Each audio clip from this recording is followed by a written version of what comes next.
Ayan mga kaibigan, ito yung daan papunta doon sa bahay na binibenta ko. Diyan po sa Sinandigan, Puerto Galera, Oriental, Mindoro.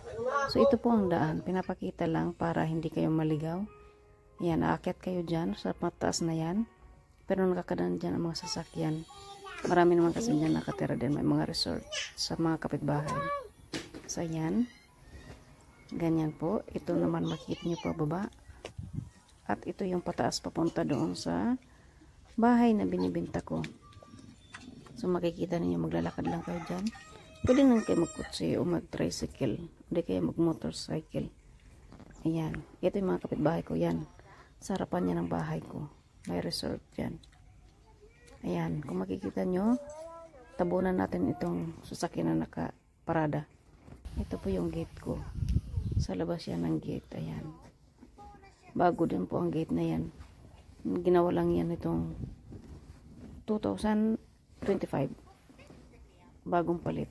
Ayan. Makikita niyo yung bahay doon nasa loob. So, ayan. Ang gate. Mayroon din doorbell yan. At saka ang mga ilaw dito sa labas, sa garden ay puro solar lamp ang gamit ko. Para kahit brown out ay mayroon tayong ilaw sa paligid. Kaya, ayan, nasa loob na tayo ng bahay. Ito naman yung kusina. Ayan, yung kusina, ito dito sa baba. Ganyan ang style niya. Ayan.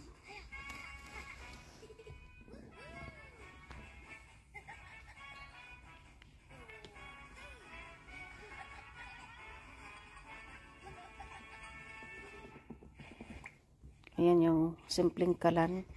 Hindi na ako bumili ng malaki kasi binibenta ko ang bahay. Ayan, kasama na dyan ang sala. Kayo na maglalagay ng divider kung gusto niyo ng divider. May aircon din po ito. Ang kusina at saka sala, may malaking aircon siya.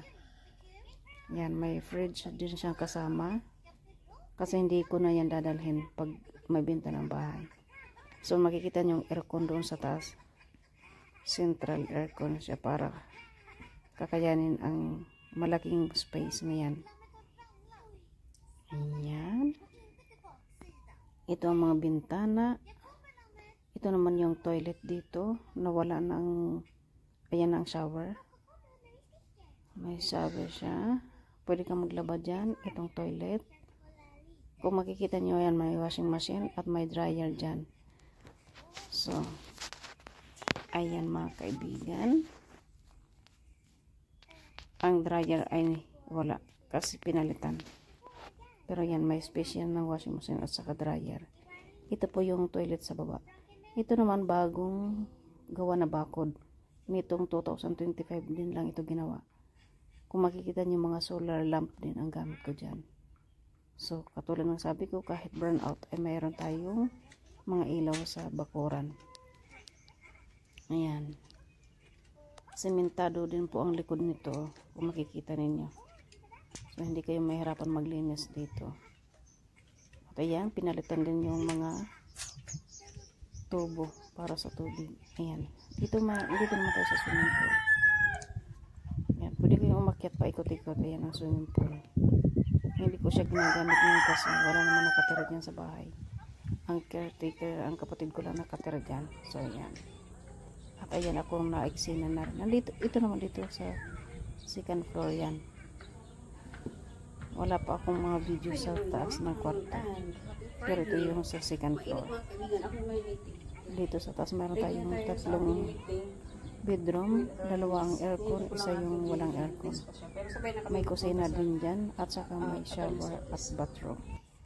Napakalaking balkon dito. So makikita ninyo yan. Mayroon tayong sea view. Kikita natin ang Calapan City, Batangas City, at saka yung kanal papuntang Metro Manila. Ayan. Ito yung mga kapitbahay ko dito. So, ang bahay pong binibenta ko ay located sa Sinandigan, Puerto Galera, Oriental, Mindoro. And kung makikita nyo doon, makikita natin ang Calapan, pero medyo malayo-layo. So, ayan. Yan po ang bahay na aking binibenta mga kaibigan. Kung gusto nyo kumontak sa akin, so tumawag na kayo sa 0046-708-860748. So tawag lang po kayo sa akin kung kayo ay interesado. Ayan mga kaibigan, pinapakita ko lang ang view. At ako nagdadaldal din dyan.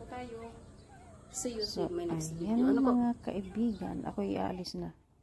Makikita nyo ito naman sa garden. Ay ba, kung sabagay, hindi na natin gagalawin yan kasi. Napapakinabangan sa pagluluto. Ayan, mga ingredients, mga gulay, at iba pa. So, ayan mga kaibigan.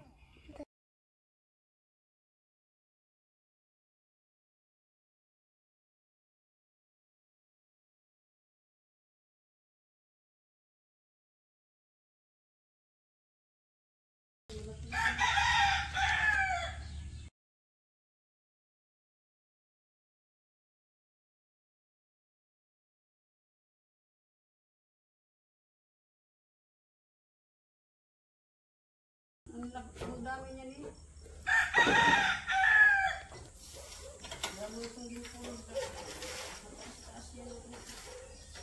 Kalalaki ng bunga, hindi naman siya lemon.